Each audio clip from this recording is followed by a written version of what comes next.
Hello and welcome. I'm here to introduce the latest update to our essential safety training program. We live in a world that's full of hidden dangers, but we're definitely not defenseless. We've actually surrounded ourselves with this invisible shield of really clever designs and systems. Today, we're going to pull back that curtain and take a look at the everyday safety measures that keep us all protected. Seriously, just think about your day so far. The traffic lights that somehow managed all that chaos on your commute, the non-slip floor in the building lobby, heck, even the lid on your coffee cup. They're all part of this huge, often invisible safety network. So let's start uncovering some of these ingenious solutions.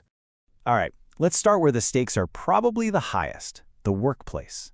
Think about a busy construction site or a loud factory. There's one simple phrase you'll hear over and over: safety first. And it's not just a saying. It's a whole culture that means before anyone does anything, the very first thought is always, how do we do this without anyone getting hurt? And this right here, this is basically the standard issue uniform for staying safe. That hard hat, it can literally be the difference between a little scare and a major head injury from something falling. A high-vis vest basically just screams, "Hey, I'm over here," to anyone driving a big piece of machinery. Safety goggles are a simple shield for your eyes, and in a super loud place, hearing protection is an absolute must to save your hearing down the road. It's a pretty simple outfit, but yeah, it's a life-saving one. Okay, so from the workplace, let's shift gears, pun totally intended, and look at how safety is just woven into the way we travel every single day. Our cars and our roads are absolutely packed with features we totally take for granted, all designed to protect us when we're moving fast. In that chaotic split second of a car crash, this incredible, super fast sequence of events just happens automatically. Your car's computer senses the impact instantly. At the same time, your seatbelt locks up tight, holding you in your seat, and then, in less time than it takes to blink, an airbag literally explodes out of the dashboard at over 200 miles per hour to cushion you. It's a pretty violent event for sure, but it's designed to save your life. And then there's this, something way more low-tech but incredibly effective, the good old guardrail. I mean, nobody wants to hit one, and yeah, it'll wreck your car, but that's kind of the point. It's built to bend and crumple and absorb all that energy, stopping you from a much, much worse fate, like going into a ditch or, oncoming traffic. It's such a simple barrier, but it makes a world of difference. Our roads are also constantly talking to us through this whole language of warnings. We see those bright orange pylons or traffic cones telling us exactly where to go. We hear that unmistakable beep, beep, beep of a truck backing up, which is a universal signal for get out of the way. And of course, flashing lights. Whether they're red, blue, or yellow, they all mean the same thing. Pay attention right now. All right, so let's bring it all back home, because safety isn't just for construction sites and highways, right? A huge part of it is about being ready for emergencies and just preventing accidents right where we live.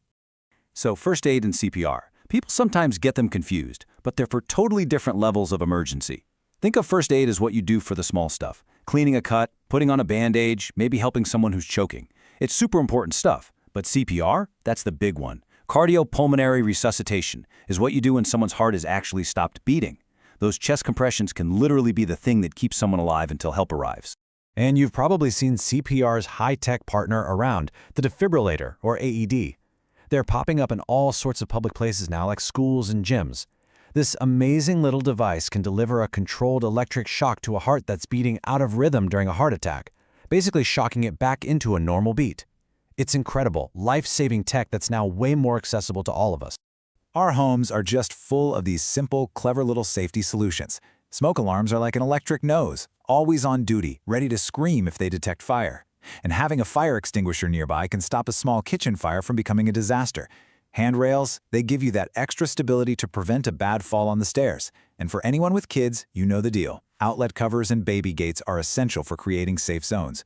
Even the humble oven mitt is a perfect little shield against a nasty burn. Every single one is a small fix for a common risk. Okay, so for this last part, let's talk about something a little more abstract but super powerful. It's this system of alerts that's designed to cut through all the noise of our daily lives. It's a language we all understand, even if we don't realize it. It's really like a symphony of alerts all around us. The flashing lights of an ambulance in your rearview mirror, the backup beep of a delivery truck, that sudden, loud weather alert that makes your phone buzz like crazy, the wail of a fire truck siren getting closer, or that really serious one, the Amber Alert for a missing child. They all come from different places and warn us about different things. So what's the connection? What do all these different sounds and lights and vibrations actually have in common? They're all designed to do one specific thing, and to do it really, really well. It's simple. They are a universal language. Their only job is to grab our attention, to interrupt whatever it is we're doing, and to send one clear message. Something is happening, and you need to be aware. It's a whole system built just to keep us from harm. And you know, this whole idea of protection goes way beyond physical things. A safety net isn't just for a circus performer. It can be your emergency savings account, right? Or having a backup plan at work. It could even be a good friend you can count on. Really, it's anything we put in place to catch ourselves when we fall. So in the end, all these things, from a simple oven mitt to a complicated emergency alert system, they're just tools. The real thing that drives safety is a decision.